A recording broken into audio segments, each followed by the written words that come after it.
బ్రహ్మ కుమారి అన్నారు. అంటే ఈ బ్రహ్మ అనేటటువంటి ఆయన చతుర్ముఖ బ్రహ్మ అని ఉన్నారు. అంటే ఆ బ్రహ్మ ఈ బ్రహ్మ వేరు. ఈ ప్రజాపిత బ్రహ్మకుమారి ఈశ్వరీయ విశ్వవిద్యాలయము స్థాపించినటువంటి ఫౌండర్కి ప్రజాపిత బ్రహ్మ అని పేరు పెట్టారు. బట్ ఇప్పుడు ఉన్నటువంటి ఇది బ్రహ్మకుమారి సంబంధించినటువంటి సమాజం తీసుకుంటే ఎక్కువగా ఆడవారే వీటిని మెయింటైన్ చేస్తున్నట్టు కనబడుతుంది. దీని వెనకాల కారణం ఏమైనా ఉందా? మన విశ్వవిద్యాలయం ద్వారా బ్రదర్స్ సిస్టర్స్ ఇద్దరు ఉంటారు, స్త్రీలు పురుషులు ఇద్దరు ఉంటారు. సో వాటికి అంటే మీరు చెప్తున్న దానికి రెండు పంపున కనబడటం లేదు. ఇప్పుడు శివరాత్రి రోజు మీరు యాక్చువల్గా అమర్నాథ్ది పెడుతూ ఉంటారు. క్రిస్మస్ వచ్చిన చర్చిల దగ్గర కానీ, మిలాదున్ నబీ కానీ, రంజాన్ వచ్చిన మసీదుల దగ్గర కానీ మీరు ఈ యొక్క జ్ఞానాన్ని మీరు అక్కడ ఎందుకు బోధించడం లేదు?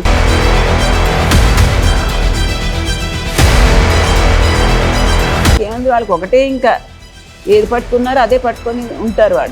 వాళ్ళ దగ్గర వెళ్ళి మనం ఆధ్యాత్మికం అనేది చెప్పదే ఏముంటుంది?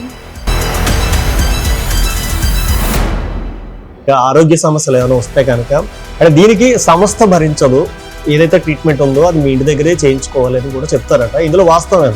ఒకవేళ ఎవరికైనా ఇక్కడికి వచ్చిన తర్వాత కూడా ఇక్కడ ఉండాలని ఇంట్రెస్ట్ లేకపోతే వెళ్ళిపోవచ్చు. ఇక్కడ అడ్డు కూడా ఏమీ లేదు.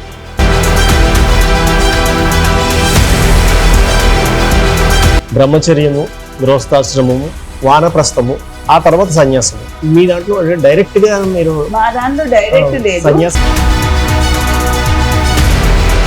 ద్వైతము, అద్వైతము, విశిష్టాద్వైతము, శాక్తేయము అంటే ఒక్కొక్క దానికి దాదాపుగా 1000 సంవత్సరాల చరిత్ర ఉంది. వీటన్నిటినీ కాదని అంత చెప్పేటటువంటి అంత గొప్ప జ్ఞానం అంటే ఏం కనిపించింది మీకు?